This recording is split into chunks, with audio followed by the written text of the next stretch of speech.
भारत की पावन भूमि अनगिनत तीर्थ स्थलों से सुशोभित है, जहां आस्था और आध्यात्मिकता की धाराएं निरंतर बहती हैं। इन्हीं पवित्र स्थलों में से एक है झारखंड के देवघर में स्थित बाबा बैद्यनाथ धाम। यह स्थान केवल एक मंदिर नहीं, बल्कि करोड़ों हिंदुओं की आस्था का केंद्र है। इसकी सबसे बड़ी विशेषता यह है कि यह भगवान शिव के 12 ज्योतिर्लिंगों में से एक होने के साथ साथ 51 शक्तिपीठों में भी शामिल है। यह अनूठा संगम इसे भारत के सबसे महत्वपूर्ण तीर्थ स्थलों में से एक बनाता है। बैद्यनाथ धाम की स्थापना की कथा लंका के राजा रावण से जुड़ी हुई है।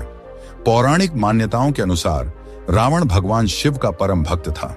उसने हिमालय पर कठोर तपस्या करके शिव को प्रसन्न किया और उनसे वरदान के रूप में आत्मलिंग को लंका ले जाने की अनुमति मांगी, ताकि उसकी नगरी अजेय हो जाए। भगवान शिव ने रावण की भक्ति से प्रसन्न होकर उसे आत्मलिंग तो दे दिया, लेकिन एक शर्त रखी कि इसे लंका पहुंचने तक कहीं भी धरती पर नहीं रखना है। यदि लिंग को भूमि पर रख दिया गया तो वह वहीं स्थापित हो जाएगा। सभी देवता इस बात से चिंतित हो गए कि यदि यह आत्मलिंग लंका पहुंच गया तो रावण अजेय और अत्याचारी हो जाएगा। उन्होंने भगवान विष्णु से सहायता मांगी। भगवान विष्णु ने एक लीला रची। जब रावण आत्मलिंग लेकर देवघर के स्थान से गुजर रहा था तो उसे तीव्र लघु शंका की अनुभूति हुई। उसी समय भगवान विष्णु एक ब्राह्मण बालक का वेश धारण कर वहां प्रकट हुए।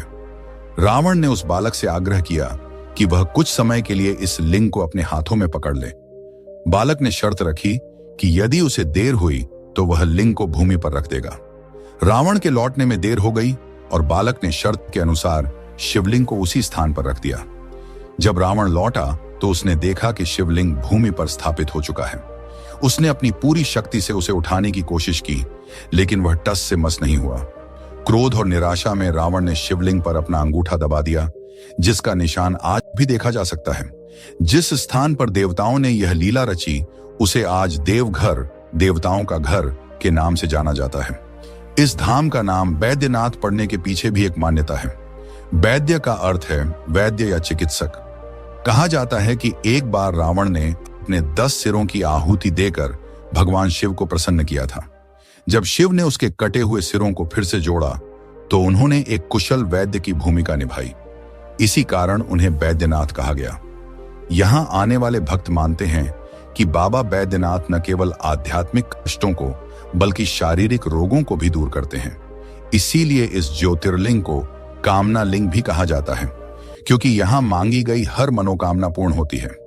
बैद्यनाथ धाम की महिमा इसलिए भी अद्वितीय है क्योंकि यहीं पर देवी सती का हृदय गिरा था, जिससे यह कष्टों को बल्कि शारीरिक रोगों को भी दूर करते हैं।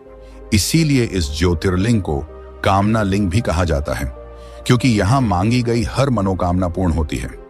बैद्यनाथ धाम की महिमा इसलिए भी अद्वितीय है क्योंकि यहीं पर देवी सती का हृदय गिरा था, जिससे यह एक शक्तिपीठ भी बन गया।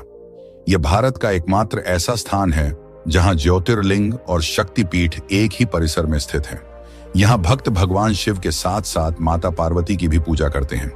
शिव और शक्ति का यह मिलन स्थल इसे तांत्रिक साधनाओं के लिए भी एक महत्वपूर्ण केंद्र बनाता है। सावन के महीने में बैद्यनाथ धाम का दृश्य अद्भुत होता है। देश विदेश से लाखों श्रद्धालु, जिन्हें कांवड़िया कहा जाता है, बिहार के सुल्तानगंज से गंगा नदी का पवित्र जल लेकर लगभग 105 किलोमीटर की पैदल यात्रा करते हैं। वे बोल बम के जयकारे लगाते हुए देवघर पहुंचते हैं और उस पवित्र जल से बाबा बैद्यनाथ का जलाभिषेक करते हैं। यह विश्व के सबसे लंबे धार्मिक मेलों में से एक है।